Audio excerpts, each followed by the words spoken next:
Hello, everybody, and welcome to a bonus episode of Beyond the Breakers. So rather than hello, everybody, I should say hello, patrons, because this one's just for you. Lots of stuff going on recently, vacations and just overall busyness and such, so we are skipping the main episode this week. No new main episode. So that means this week is just for you, our true love, the patrons. This is a bit of a makeup episode for us not being able to record one in October, trying to stay on schedule and make sure you're getting all of the sweet content that we want to give you.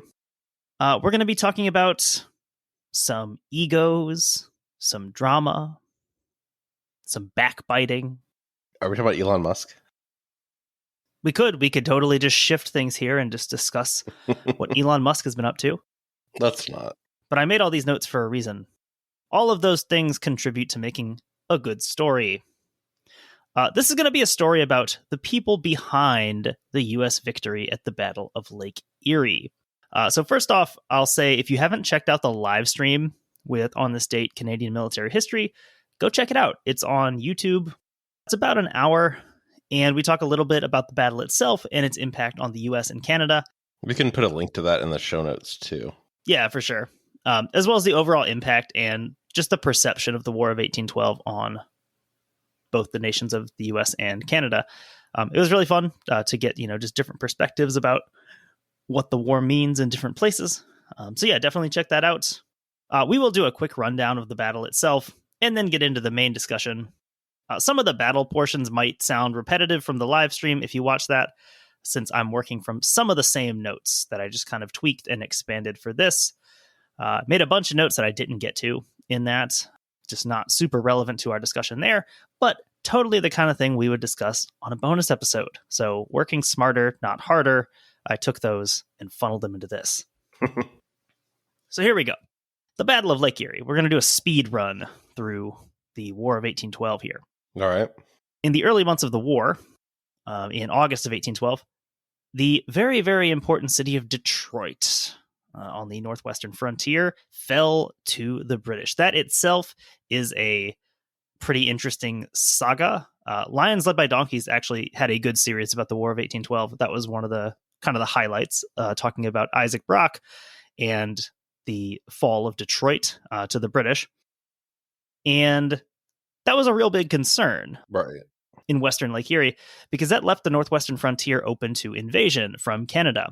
So that became something of a priority to wrest control of the lakes back from the British. Elements of the U.S. fleet were on Lake Ontario under the command of Isaac Chauncey. He was the overall Great Lakes commander for the U.S. His opposite number on the British side was Commodore James Yeo. Yo, how does he spell his name? That is Y-E-O, pronounced Yeo, as in like the word yeoman. Mm-hmm. That makes sense. So they're both side characters here. They exist, but we're kind of focusing not on them here. Right. They're interesting in their own right, but we have some better stuff to talk about here. So again, those two are overall commanders of their respective navies, but they're most directly in command of the forces on Lake Ontario, kind of the place where it was really assumed that the climactic Great Lakes battle would happen. That's where most of the forces were concentrated, and that's what people were really expecting. However, Americans desiring to retake Detroit, the action was going to shift to western Lake Erie. The details of how the fleets come into existence are interesting, with the U.S. having to throw together a fleet really, really quickly, because at the start of the war, they have effectively zero presence on Lake Erie. So some of these ships are built from scratch. Some of them are transferred from Lake Ontario. That's a whole saga on its own. That's probably really interesting because that's not as easy as it is in modern day. Yeah, that was one thing we discussed towards the end of the live stream, is that we kind of read back in these things and just think of, transferring from Lake Ontario to Lake Erie now is pretty simple with the whole St. Lawrence Seaway, the lock systems, all those things. It wasn't really the case back then. Plus, you've got, hostile British patrolling, trying to stop you from doing that. So that's a whole cool story on its own. We're going to skip past that. On the day of the battle, September 10th, 1813. The British are on scene, Put-in-Bay, the Bass Islands here. Right. They arrive on scene with 6 vessels. These are the Chippeway, the Little Belt, which has its own little affair named after it, the General Hunter, Lady Prevost, Queen Charlotte, and the flagship Detroit. Detroit had originally been a U.S. ship under construction when Detroit was captured. So we kind of did some of the work for them there. They immediately said, hey, we like this, let's use it. Of those, Queen Charlotte and Detroit are really the only two that would be considered big. Lady Prevost and General Hunter are slightly smaller. Chipaway and Little Belt are quite small. Okay. Nothing here like the big open sea stuff you'd see at like Trafalgar. This isn't Master and Commander? Yeah, all of these ships would be pretty much dwarfed by anything that's taking part in those big battles out in the Atlantic. This is the Napoleonic Wars. Think about those types of ships. And most of these are quite small. Right. Those 6 would be facing off against 9 U.S. ships. These were the Porcupine, the Tigris, the Trip, the Somers, the Scorpion, the Caledonia, and the Ariel. Those were all pretty small as well.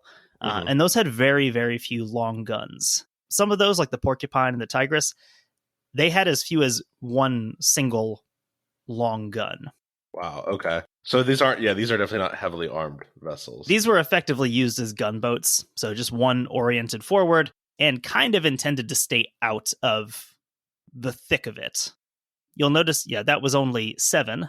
The stars of the show here for the U.S., these were 2 essentially identical vessels, the Niagara, under the command of Jesse Duncan Elliott, and the flagship Lawrence, under personal command of Oliver Hazard Perry.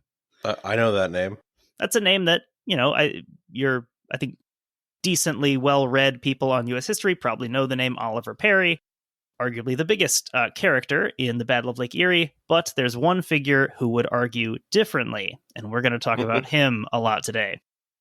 So with all those ships, obviously the U.S. have the advantage in number of ships. The British did have the upper hand in terms of long guns. So if you just look at armament for these ships, it kind of looks on paper like the British have an advantage, and they do at range. If this was something where they're going to sit and fire at each other at a distance, the British do have a decided advantage there. The American advantage comes in their close quarters firepower, owing to a significantly larger number of carronades and smaller guns on board. There's a massive difference in overall broadside capacity in favor of the Americans. So they definitely want to close like as quickly as possible and get right up in there. Yes, as has been described other places, if the Americans are able to turn this into a fist fight, the British, they don't have no chance, but they don't have good odds. Right. Perry had expected the British to come out with the Queen Charlotte in the lead, and so he planned to send Elliott and the Niagara first in line to match up. Kind of match up 1-to-1, get a dancing partner and go at it. However, this wasn't the case. The British had come out arrayed differently than expected, so he ordered Elliott to hold back. And Perry goes forward on the Lawrence to engage with the Detroit, which was his flagship on flagship, kind of the standard expected thing. Well, and you had kind of said before, right, that this kind of works like almost like football blocking schemes, right? Everyone's kind of assigned a spot or like a ship, and like if this happens, then you can shift it, but everyone has a plan, essentially. You're not just sailing around like looking for combat. Yeah, it's definitely one of those things where it's chaotic, obviously, but it's less chaotic than it might appear. Right. There is a plan in place. Obviously, military knowledge is that no plan survives first contact, but he's at least trying to shift things around to make it as close to his plan as possible. Right. So as the lines are closing, though, this is where the battle starts to get interesting. Elliott in the Niagara, he's been kind of bumped backwards a little bit just to keep this plan in place. He holds up even further than he's supposed to. So much so that he keeps the Niagara out of any sort of effective close quarters range. So rather than pairing up with his target, the Queen Charlotte, he's essentially holding his ship out of the battle. Right. So without her opposite number there, Queen Charlotte kind of, has to find something to do to become effective in the battle. Right. She's able to just pair up with the Detroit and turn her guns on the Lawrence with Perry on board. Whoa. I think I just figured something out, Beavis. What? This sucks. Yeah, it really sucks. Yeah, that seems bad. That seems like what you don't want. Again, back to the football metaphor, it's like if your guard and your tackle, if your tackle has engaged someone, your guard has no one to block, maybe he'll help out the tackle. And that's kind of what's happened here, just with cannons. So this went on for a couple of hours. These things are more drawn out, I think, than certainly I conceive of them as. So this goes on for like 3 or 4 hours? Oh, yeah. The Lawrence stands in there and takes quite a bit of punishment from these two big vessels at once. And this is really where the battle's going to be decided, is this 2-on-2 matchup. The smaller vessels can, they're like role players in basketball. They can affect the game for sure, but it's going to come down to your superstars. Right. Lawrence at this point is crippled, has no sails, no ability to maneuver. All of her guns and gun crews have been disabled. It's a mess. There's reportedly, blood running out of her gun ports. She's really torn up. Perry has been wounded, not super seriously, but he's been in there with everyone else. So Perry decides to leave the vessel in charge of his second in command, and he takes the ship's yawl over to the Niagara, still held out of the battle, essentially. So he rows over there under fire. I mean, the British obviously see that he's leaving his flagship to go to another, and they're trying to stop that from happening. Right. Is there a reason, though, that the Niagara's been? Is there any strategic reason why they've been holding the Niagara back? That will be the crux of the whole controversy, really. Okay. Is there a logical reason for it to be here? Okay. So Perry rows over, again, very easily could have been hit and killed, and that probably would have ended the battle right there. When he gets to the Niagara, obviously he's the commanding officer. He kind of takes control of the Niagara from Elliott. And Elliott, either very perceptively or just not wanting to be under Perry's gaze so directly, he volunteers to leave his ship and go to the rear where those smaller ships are still sort of lagging behind. Because they're not really engaged either. And so Perry says, yes, I think that's a great idea.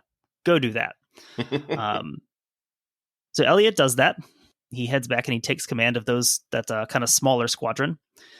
The Niagara, again, has been sitting out of the battle for hours while these other ships have been tearing each other apart. It's free from any real damage. There's reports of her taking the occasional close, shot here and there, but nothing really of note. She can't be targeted really by the other ships. She's way too far away. So she's essentially able to just sweep through the British line, and at one point she's sailing between ships and just delivering double broadsides, on both sides. And that more or less is the decisive moment in the battle, because Niagara is coming in at full strength, guns blazing. Yeah, it's kind of like a tag team like thing in like WWE, right? Like the same concept of like one person takes all the damage and does all the work, but then like you got a fresh person to come in and clean it up. Exactly. That's very much how it works out. When this happens, this is Perry coming in and sending in this kind of death blow that Seinfeld episode was on the other day. Elliott, he goes and takes command of those smaller gunboats, and that actually is a key role in making this the total victory that it ends up being. Because when those big British ships take all this punishment from the Niagara, the smaller ones turn tail and try to get away. And Elliott really does prevent that from happening. He sends a couple of shots across their bows, and they hold up. And this does become massively total victory where all 6 British ships are captured. Elliott's actions, obviously, as we've said, they're really highly controversial, and that's really the biggest talking point that comes out of the battle. Like, yes, it's this big sweeping victory. That's kind of like the headline that comes out of this is, U.S. defeats Royal Navy in this decisive battle. Now, in all cases, Royal Navy should be in kind of scare quotes.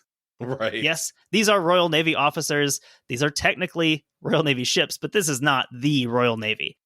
They're out doing other things. They have Napoleon to worry about. Right. This is very much a secondary concern. The whole early part of the war, basically, Canada is stuck with what they have, when it starts. It's kind of a shambolic affair on both sides. Right. The whole war. There's no reinforcements coming for Canada. So one of the reasons here that Elliott's actions are really questioned, despite just the visuals of it all, if the American squadron, closes to close range altogether as expected, this battle might take half the time or less. Right. Perry estimates this could have been done in 30 minutes. Which I guess at that point you're using less ammunition. You're not getting as many people killed or injured. Mm-hmm. You're not damaging the boats. Everything's better if this is done quickly. Exactly, because you're bringing about the same result, this hopefully total American victory, and a lot fewer people have to die. Perry's orders going into the battle had been, quote, "Commanding officers are particularly enjoined to pay attention in preserving the line, and in all cases to keep as near the Lawrence as possible." So that's usually used as some credit to Elliott for basically staying where he was told to be.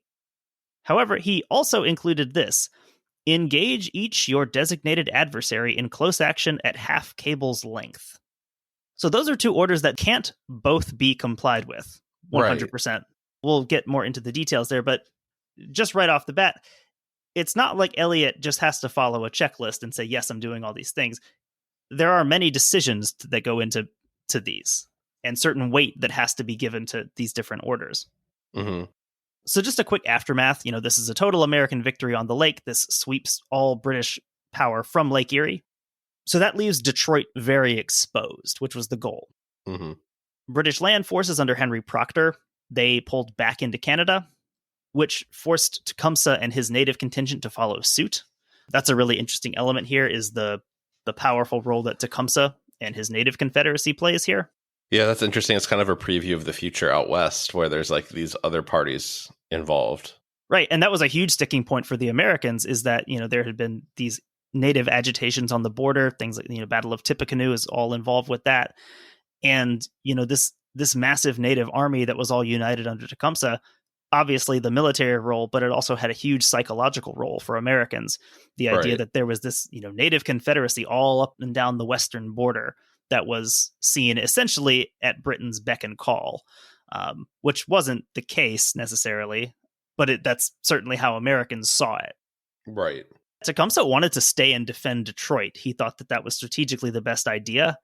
The British didn't see it that way. Again, they have to be concerned about the integrity of their territory, and they don't have a lot of men to do it with, and they don't want to overextend themselves. So they pull back into Canada proper. With the British pulling back, that takes away all his provisions, his ammunition, stuff that he needs for his men. Without those, he's kind of forced to just follow the British. Pursued by future President William Henry Harrison. There he is. The British are forced into a battle at the Thames River. Ultimately, this is an American victory, but the biggest loss for the British is Tecumseh himself. The native contingent here was really the strong part of the British line. Mm-hmm. British militia and regulars broke pretty quickly in that battle. Tecumseh's forces held out and really did have a solid position until Tecumseh was killed, at which point that was kind of the end of it. How was he killed? Was it just in combat? Yeah, there's different reports on who killed Tecumseh and how Tecumseh was killed. One of the stories involves I believe it's a wounded American officer who's down, and apparently Tecumseh himself runs out of the woods to sort of finish him off, and he's just shot down by a U.S. militiaman. Each of the different, contingents there has their own story. Some people say it was the Kentucky riflemen who killed Tecumseh. There was a lot of different volunteers from different places who were there. You had Pennsylvanians, Kentuckians, Tennesseans even. There's a story involving either Martin Van Buren himself or his aide who killed Tecumseh. Interesting. That was bandied about. That has no basis in fact. But bottom line, Tecumseh is out of the picture, and that's a massive piece off the board for Britain. U.S. wasn't really able to follow this up in any real way and capitalize on this victory, even though they definitely should have been able to. Typical of the war, a lot of really poor planning, not a lot of foresight being employed. U.S. had a massive, massive advantage in personnel, regular and irregular. There's no reason that they shouldn't have seized more of Canada than they did, but hey. Right. Yeah, they seem just more equipped. That's how it shakes out here. All right, so let's talk about Jesse Elliott. So I'll be taking heavily from an article called Jesse Duncan Elliott and the Battle of Lake Erie, The Issue of Mental Stability by Lawrence J. Friedman and David Curtis Skaggs. This is the only article I read from Friedman, but David Curtis Skaggs has written extensively on this period, and specifically on the Battle of Lake Erie. He came up several times. Everything I've read about the theater of the Great Lakes in this war, he is always referenced in it. He's got tons of stuff about it. So Perry, as commanding officer of the fleet, he obviously gets the laurels for the victory, and it's really hard to question that. It's his quote that we remember from the battle: "We've met the enemy, and they're ours." That's a quote, like many quotes, that kind of transcends the person who said it. I think probably more people are familiar with the quote than the speaker. Even if you don't know where it's from, you've probably heard that before. But in terms of personality, I think Jesse Elliott is a lot more interesting. He already had a history of successful command on the lakes, actually capturing 2 British ships in the Detroit River in the opening months of the war. This was a big PR coup for the U.S., basically, having this early success. I imagine that probably is. It just shows that, like, the British Empire isn't invincible, right? Like, we can fight back. Exactly. But in the aftermath of Lake Erie, Elliott ultimately became the subject of really harsh criticism that went beyond just his performance in the battle. Like, the first question you had was, why is he not fighting? Why is he not in the battle? Those are valid critiques that, have come up. But a lot of this, mainly in the 20th century, scholarship really got into the realm of questioning his mental fitness. 20th century, obviously a lot of new advances in psychology, psychiatry, diagnosing these types of things. And in this article, they kind of assert that here's an example of it getting out of hand. Playing with these ideas that, yes, can be applied, but not to someone that you're studying just through their letters or through writings in history. Like when they try to do the Myers-Briggs stuff for, like, historical figures. Exactly. They talk about a lot of the dangers of that in their article, which is why I thought it was so interesting. Some of the phrases used about... do you want me to pause? Just for a second. Okay, that's cool. Sushi time. See, it is sushi time. Sushi time. Sushi time. Sushi time. Sushi time. All right. Just open this up so I don't make any noise, and I'll be good to go. With all wide open. This is my sushi roll. I have no control. All right, I'm good. I got a crunchy California roll. All right. Yeah, some of the phrases that get sort of thrown around in scholarship of that time are about Elliott. You hear things like screw loose. He's described as a stormy petrel and described as having a twisted character. I mean, it does sound like he maybe is, like, bipolar or something. Right. If you just read that, you'd say, okay, maybe this is accurate, but we need to do some more reading here. Skaggs and Friedman assert that these really over-dramatize and distort Elliott's conduct. So again, also in that article, they include warnings about the risks of attempting to diagnose historical figures with mental disorders without the obvious benefit of examination by a trained professional. You hear that a lot, and you see this a lot. I mean, most recently with Donald Trump's presidency, they might have a psychological professional on a TV show, and you can tell that the anchor is just trying to goad this person into saying, "Oh, yes, he's bipolar. Yes, he's got borderline personality disorder," and any mental health professional worth their salt is going to say, I can't do that. I haven't examined this person. I don't know their medical history. I don't have their records. It's irresponsible to diagnose someone remotely like that. Right. My favorite is the body language experts. Right. A perfect example of, like, sure, like, body language can indicate some things, but to draw this whole story out about a person, what they're feeling, what they're thinking, is highly irresponsible. So Elliott overall, he's given some leniency by some writers in his interpretation of the orders given by Perry. We talked about Perry's orders to stay in line. Well, his orders are somewhat ambiguous, right? A little bit. However, as we saw, Perry also instructed his ships to close with the opposing fleet, saying essentially they couldn't go wrong laying alongside the enemy. Idea being, hold the formation, but, when in doubt, close with the enemy. We have the advantage in close. You're not making a mistake if you get in close and bring the fight to them. Is that something that's communicated to everyone to act individually on, though? Or if you see one person go, everyone goes? Do you know? Yeah, that part is definitely ambiguous. It's sort of left up to individual captains from what I understand of that. Saying if you don't know where to be, get close. So a reasonable criticism, though, from contemporaries is that he should have taken the initiative to break the line and engage when it was obviously the necessary action. So again, if this is a delay of 10 or 20 minutes, that's one thing. He sits there for several hours while this is happening. That's really the criticism, is him adhering too firmly to that first order and not paying attention at all to the second. From Friedman and Skaggs here. Battle details indicate that Elliott adhered rigidly to his orders to maintain the line for an excessive time length. He wasn't sufficiently attentive to Perry's emphasis the prior evening on engaging in close action. But these actions hardly suggest mental instability. Nor do they justify the inference that Elliott was afraid of engaging in direct combat. Yeah, I mean, maybe he's just like a John McClellan. Like, he's just not eager to... George McClellan, not John McClellan. I was going to say, yeah. George McClellan. If the greatest fault of this military officer is that he listened to orders too closely, he certainly wouldn't be the first to do it, and he certainly wouldn't be some sort of mentally unstable outlier. Especially that he's acting towards the side of safety for his crew versus putting them at risk.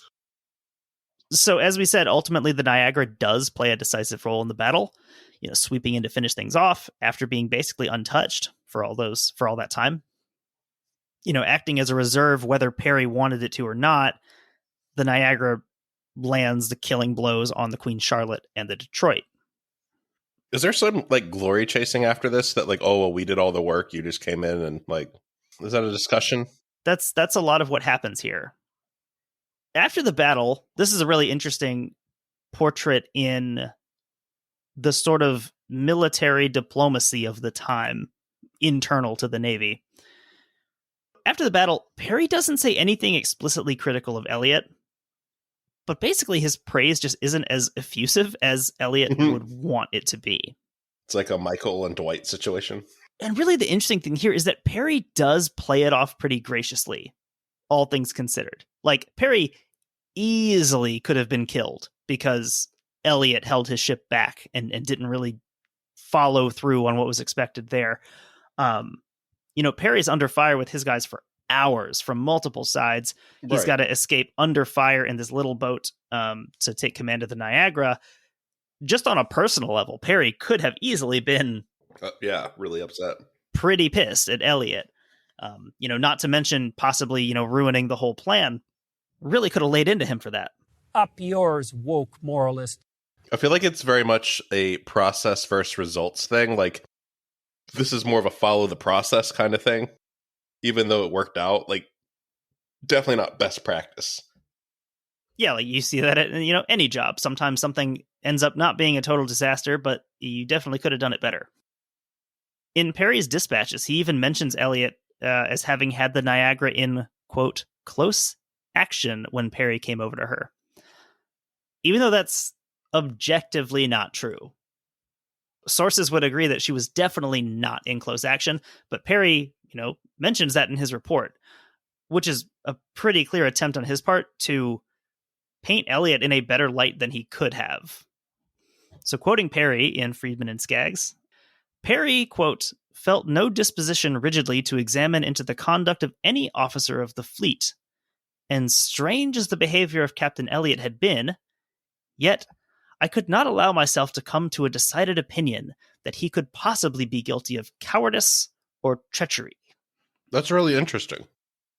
Kind of a matter of, okay, everything worked out, not gonna split hairs too much about how it happened. War is a bloody thing. Yes, lots of guys were killed, but hey, that happens. There's no guarantee it wouldn't have happened the other way. Is this like one of those things where officially, like, you could play it off as kind of cool, but like behind the scenes, like, if you ever do that again, I swear to God. Right. I'm sure you'd have that in like the movie version of this. Mm-hmm. Later, Perry said that he had been actuated by a strong desire that in the fleet there should be nothing but harmony after the victory they had gained, and that nothing should transpire which would bring reproach upon any part of it. Yeah, you could see that as him just wanting to keep things all good, smooth, harmonized. Mm-hmm. Also, you could kind of see it as, if you wanted to be cynical, you could read it as self-serving in that, hey, if it comes out that there's all these disputes within my command, it makes me look bad. Right. Yeah, like, it worked. Let's roll with it. Like, almost like not claiming credit for it, but being like, sure, one of my people thought of it and it was good.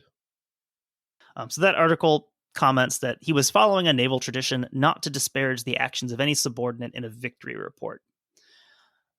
Which makes sense. I mean, hey, we did something really cool. We had a big victory against the British. Let's not question too much about it. Mm-hmm. However, Perry also states, this is one of the more interesting quotes I've read. Quote, "Of Captain Elliott, already so well known to the government, it would be almost superfluous to speak. In this action, he evinced his characteristic bravery and judgment, and, since the close of the action, has given me the most able and essential assistance." Interesting. So you really have to read between the lines to take that as anything but positive. And unfortunately, that's exactly what any officer of the day would be doing. Some small details here. The fact that he says, you know this guy, do I really even have to say anything about him? Treading very carefully, saying, I don't want to lie about this, so do I really even have to say anything? Also, that detail of, since the close of the action has given me most able and essential assistance. Mm-hmm. If you were a very careful or cynical reader, you might wonder, well, what was he doing during the action? Was he not rendering you assistance? It is very interesting, like, using phrasing that, can be read both ways, like, intentionally. Mm-hmm. That is exactly. If you're just kind of reading this maybe as an uninformed, say you're reading this in the newspaper, you're just a citizen reading this, you're thinking, oh, like, he did a great job. But again, if you're a naval officer, you're thinking, well, why do you say it that way? Perry wrote of the battle that around 2:30 p.m., quote, "Captain Elliott was enabled to bring his vessel, the Niagara, gallantly into close action. I immediately went on board of her, when he anticipated my wishes by volunteering to bring the schooners, which have been kept astern by the lightness of the wind, into closer action." That also sounds like some interesting phrasing. Right, so he was enabled to bring his vessel into close action. He says, I went on board of her, and then he anticipated my wishes by volunteering to leave, basically, to hand over his ship and go with the smaller ones. That, again, is a great way that in the public could read, like, oh, the guy's doing his job, but like any Navy officer is going to be like, yeah, that's not how that happens. It definitely is a read between the lines things. The important details are what he omits here. Like, what Navy officer wants to leave their vessel the moment it actually gets into contact? Like, exactly. That should be the thing you live for. The timeline is a bit wonky here if you're reading it that way. What Perry definitely leaves open to interpretation here is why Elliott would have been out of the close action area in the first place. Right. Because Perry's clearly already been fighting for some time, and then he says Elliott brought his ship into close action. That sounds great. That sounds like a brave, gallant knight swooping in to save the day, and we know that's not what happened. This was obviously taken as some veiled criticism of his second-in-command's performance. Perry continued, "The smaller vessels, having got within grape and canister distance under the direction of Captain Elliott and keeping up a well-directed fire, the two ships, a brig and a schooner, surrendered, a schooner and sloop making a vain attempt to escape." Kind of traditions of the day, you didn't put anything negative in writing. Mm-hmm. Maybe your positivity could be at varying levels, but you didn't come out and criticize someone in a victory report. So Perry never really says anything explicitly negative about him, but other people who were there, other people in the know, they start talking about Elliott as either incompetent, a coward, or in some cases, even a traitor. The idea that maybe he was staying out of combat because he wanted to turn his vessel over to the British. Or almost like seeing which way the battle's going to be like, play both sides. But yeah, I mean, there's some, again, nothing substantiated. There's no evidence that that's the case. But people obviously trying to slander this guy. One of the things you're going to go for is, well, maybe he was a traitor. I think Jesse Elliott might be a good case study in letting sleeping dogs lie overall. After the battle, Perry suggested to his officers that he, quote, wished to screen Captain Elliott, and he forbade his officers from making, quote, any remarks publicly on his conduct. It definitely feels like some sort of backroom deal being done here. You know what I mean? Well, you can tell from that, obviously, Perry's not happy with Elliott. He knows that there will be rumors and criticisms circulating. He doesn't contradict them. He just says, don't talk about that. Don't let anyone hear you say that. His concern is, again, with the appearance of these things. What's interesting here, Elliott feels jilted and slighted by the praise he's getting. Elliott got a unprecedented honor from Congress after this battle. This is probably due in part to his friendship with Henry Clay, who at this point is a very, very young Henry Clay. He's a freshman congressman here, but he's Speaker of the House, and he has a lot of influence. And he was a big fan of Elliott. They were good friends. And Elliott is actually awarded the same medal that's given to Perry, which is unheard of for a second in command to get for a combat action here. On balance, maybe Elliott should just be satisfied with this and not really say much more about it. If Elliott doesn't continually agitate for more direct praise, all of the dirty laundry that comes out later probably never has a reason to come up in the detail that it does. Oh no, so he's like one of these people that just flies too close to the sun? Sort of, in a way.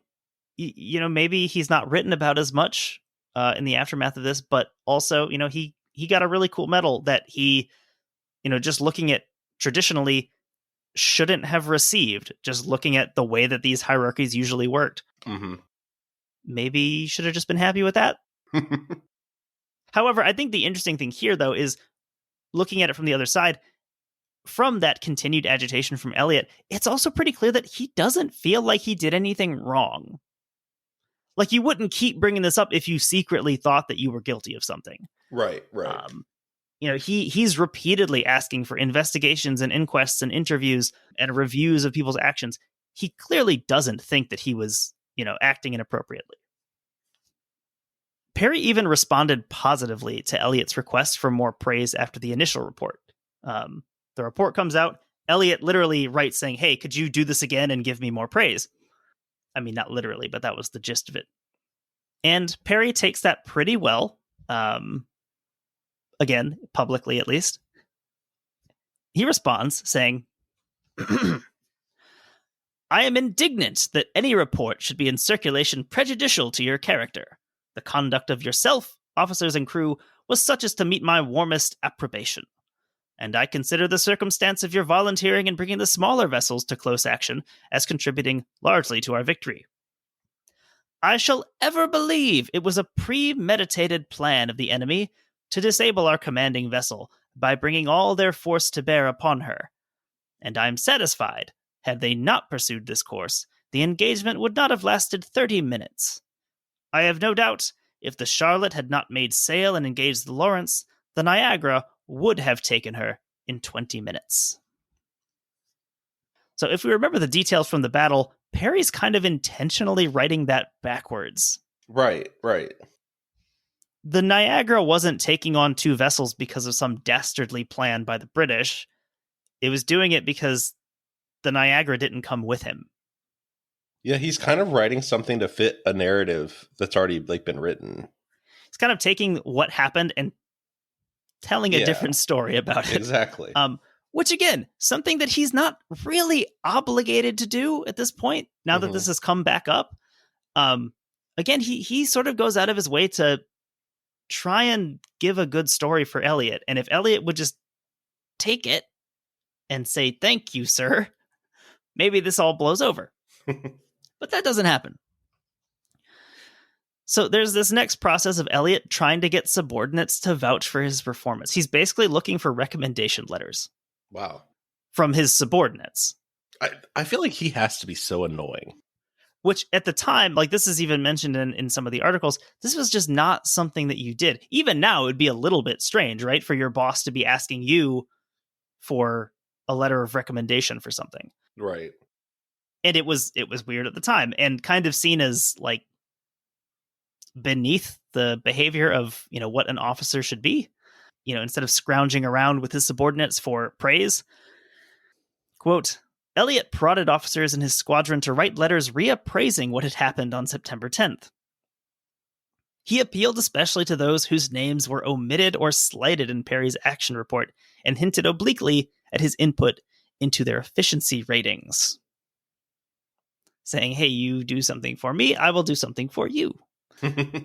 Don't you wish that you had been mentioned in Perry's report? A tale as old as time. You can tell that there's at least some engagement in bad faith here in who he targets. He's targeting the people who probably also feel disaffected by this. Some who had once cheered Perry now exalted Elliott. Using the Niagara's disaffected purser, Humphrey McGrath, Elliott gradually accumulated statements to support his actions and denigrate Perry's. He's not only saying, I did lots of good stuff, he's saying, well, Perry didn't do anything. This feels like a situation that has to end in a duel. You're both right and wrong about that.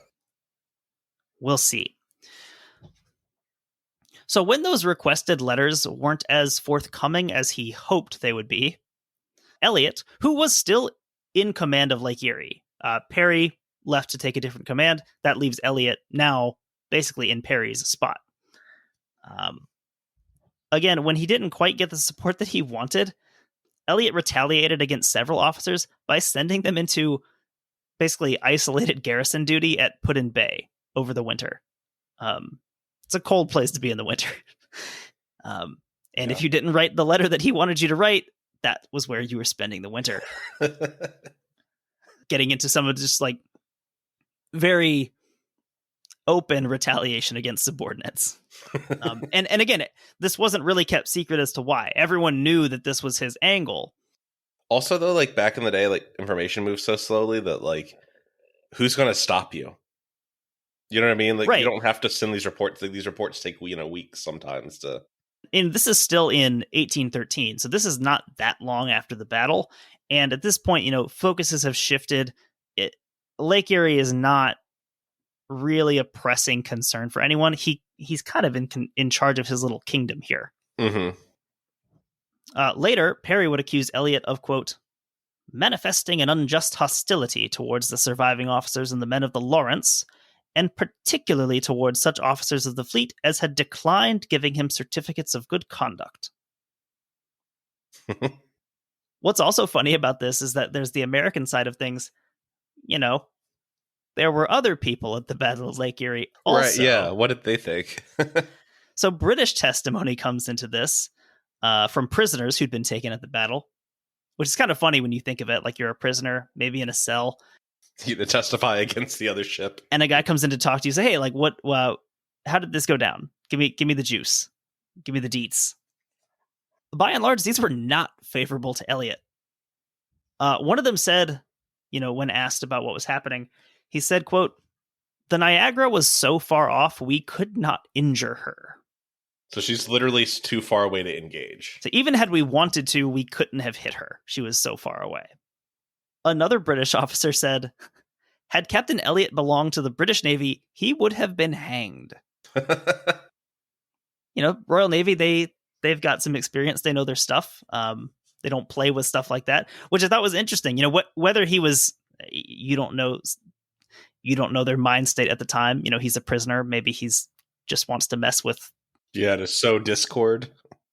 sow discord in the enemy ranks. But again, maybe this is legit, saying, you're a ship captain, you're one of the big players in the battle, and you don't engage. Like, that's going to be punished in the Royal Navy.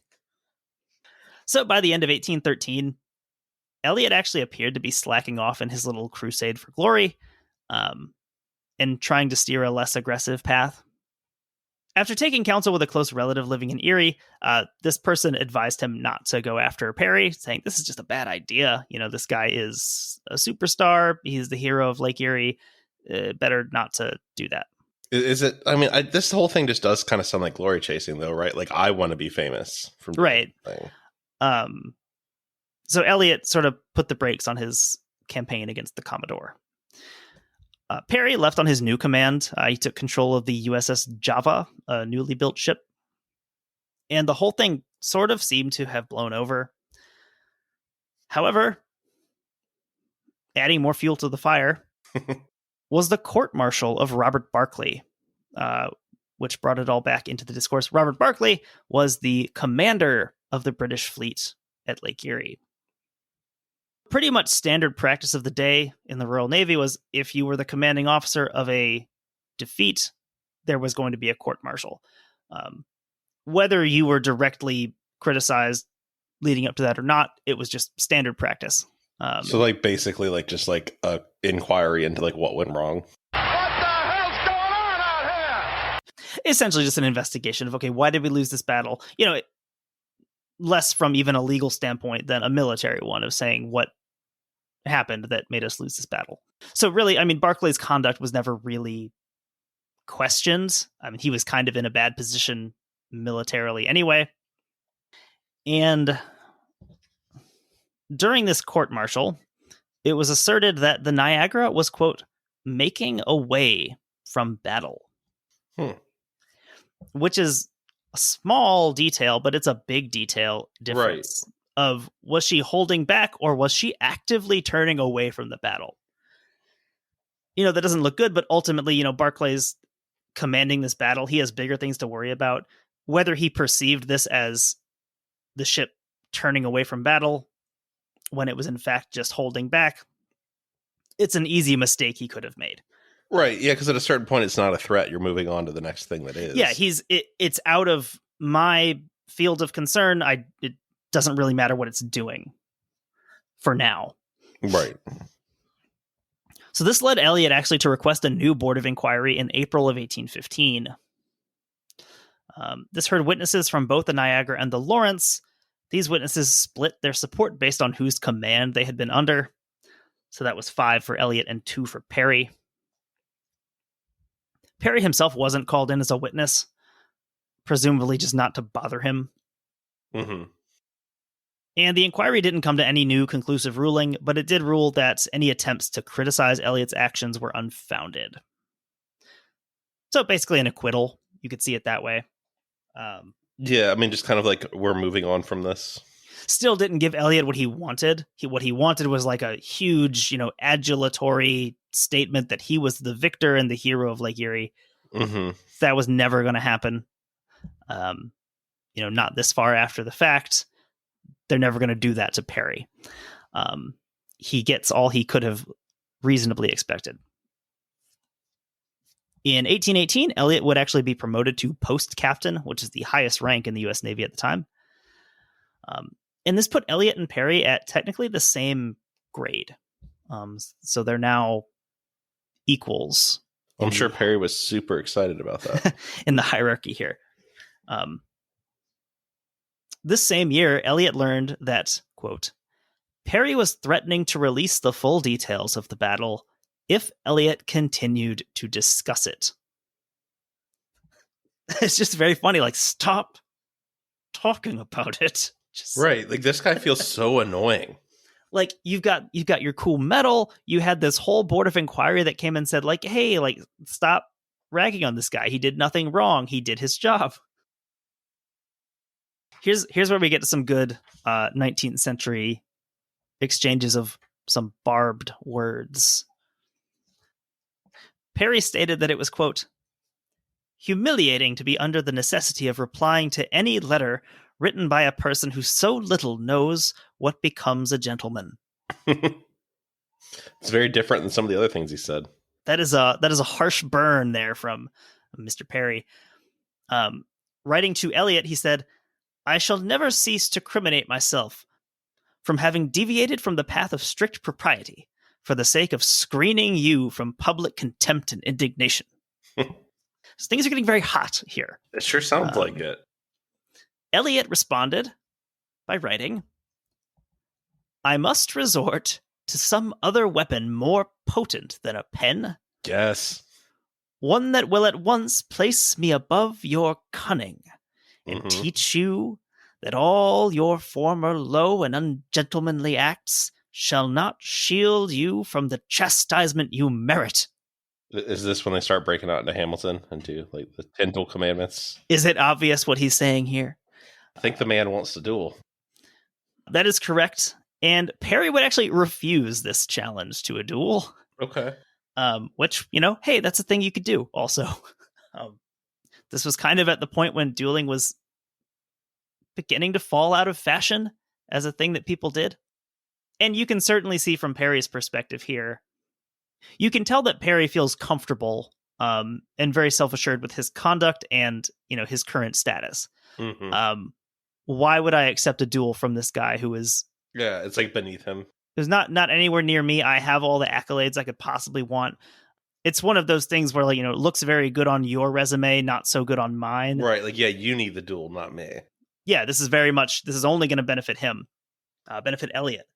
So he says no. And yeah, that's generally taken by the public as pretty a merited decision. There's no reason Perry should be going Hamilton Burr with someone who is unfit to polish his boots for many people. Ultimately, Perry would actually be dead anyway within a year, succumbing to yellow fever on a diplomatic mission to Venezuela in the summer of 1819. It's like our first time going to Venezuela. We'd be back. I couldn't find a solid ruling on this. He's buried either in Trinidad or Jamaica. Interesting. So they brought him part of the way back? Well, yeah, and they had put in there, and I believe he died either on the way to one of those or in port. They were both British-controlled ports, but actually U.S. and British relations mended themselves relatively quickly, so not a big deal. He was actually buried with full military honors by the British. That's cool. Seeing him as kind of a honored enemy. And again, kind of getting on more friendly terms by this point. You think that would have ended it, but it really didn't. This would be kept in the public eye due to another duel. In 1820, Elliott, he served as second to James Barron in his duel with Stephen Decatur. Now, this is interesting. We have sort of mentioned James Barron on the podcast before. When we talked about the Chesapeake and the Leopard. I think it was in the Dead Fleet episode. Okay. We talked about that whole kind of embarrassing affair for the U.S. where the ship, the Chesapeake, was accosted by the British ship, the Leopard. U.S. sailors were taken off the Chesapeake. I believe at least one of them was executed. I had totally forgotten about that connection with that name. And in the aftermath of that, one of the harshest critics of Barron's actions was Stephen Decatur. And this was kind of a long boiling feud between them, and other things happened. Barron ultimately got sick of it. I don't know which one challenged the other. I believe Barron challenged Decatur to the duel. Unlike Perry, this duel was accepted. Decatur and Perry had been very good friends. They'd been kind of aligned with each other in the hierarchy of the Navy. And then you've got Barron and Elliott. You kind of get a sense of these cliques and these axes developing within the Navy. Mm-hmm. Decatur would be killed in that duel. And afterwards, his widow published Perry's full documentation of the Battle of Lake Erie. I love that, Elliott probably thought that had nothing even about that was involved with this duel. And it's like, oh, no. God. This is the Mariah Reynolds of the story. Yeah, it gets really messy here with, you've got, wives getting involved here. You've got all this, everyone's got dirt on everyone else. In this case, Perry has basically his full notes from the battle, not the selected, polished stuff that he published. And, it kind of keeps this whole thing in the public view for probably longer than it needs to be. Right. And it sort of leaves Elliott with the reputation that he has as, in this case, incompetent at best. Mm-hmm. And under the most critical circumstances, being painted as a coward or even a traitor. Yeah, those aren't great. So yeah, overall, he comes off not looking that great. But what's interesting here about the analysis, especially the more recent writings about him, is sort of how he's painted in context. Despite all those issues, he comes off as relatively ordinary by the standards of the time. Honor and position was a very, very big deal. That's how you advanced in society. You had to be very prickly about your honor because that's what got you promotions. Mm-hmm. So Friedman and Skaggs come to the following conclusions at the end of their writing. The course of the Elliott-Perry controversy suggests that Elliott was vain, proud, painfully sensitive to slight, occasionally vindictive, and deeply concerned for his reputation. He bitterly resented praise for his commander and felt that it came at the cost of his own career. He wanted history to record that, without detracting from the courage or patriotism of the gallant and lamented Perry, our country is principally indebted to the self-possession and naval skill of Captain Elliott for the memorable victory of Lake Erie. Interesting. If Elliott was neither prudent, fair, nor forgiving, his conduct was broadly compatible with this climate of his age. He employed intemperate and exaggerated rhetoric that typified large segments of American public discourse during the early 19th century. It's a very interesting conclusion, I think, to come to with Elliott, of saying if you only look at his actions, especially as a modern person, you're saying, well, this guy sounds like a total jerk. Right. Who would want to work with this person? I would not write this guy a letter of recommendation. That's why you're spending your winters, though, at Lake Erie. Right. As I sit in my chilly office on Put-in Bay in January. But their argument is essentially that if you took any officer from the time, put them in the same scenario, you would probably get a similar result. Right. In that if there's anything you've done, you have participated in combat, you have technically put your life on the line, you want all of the credit that you think you deserve. Yeah, it's an interesting thing to come down. Obviously, Perry, in the grand scheme of things, won out in that whole thing. He's still remembered as the hero of Lake Erie, and I would say very few people know who Jesse Elliott is. Right. Unless you've explicitly read on the topic, that's not a name that comes up. But yeah, he's definitely interesting and worth reading about. And, fortunately, there is quite a lot of writing about him. Even Perry doesn't live that long to enjoy his success. Right. Yeah. Yeah. It's pretty brief. Like a lot of those early American stories, kind of, you have these two egos going at it, and it kind of ends tragically for both of them. Yeah, it definitely has some of the same through lines as a Hamilton Burr situation, where Burr doesn't live happily ever after. Yeah, this feud kind of destroys both sides of them in its own way. I mean, Perry obviously seems like he's kind of above the whole thing, and Elliott is the one who's kind of consumed with it. I would almost say it's just as much like the depiction of Salieri and Mozart in Amadeus. Mm-hmm. Which isn't a realistic depiction of their relationship, but you have the one of them who has this seething, burning hatred and jealousy of the other, and the other is kind of floating above it for right. most of the time. Yeah, it's a fascinating story, and I'm glad we could talk about it here, the more personal side of things. So yeah, I thought it was a great thing for a bonus episode. Yeah, absolutely. That was a fun topic. It was an interesting story. So with that, I guess we'll wrap things up here. I'm going to get this edited. And yeah, we'll say this is technically the October one, and we'll try and get another bonus out for November. I'll be working on Dead Reckoning 2 coming up here soon. Try and not let the holidays disrupt things too much. Right. Yeah. It definitely gets harder with the holidays. Right. So with that, we will sign off here, and we'll talk to you again very, very soon.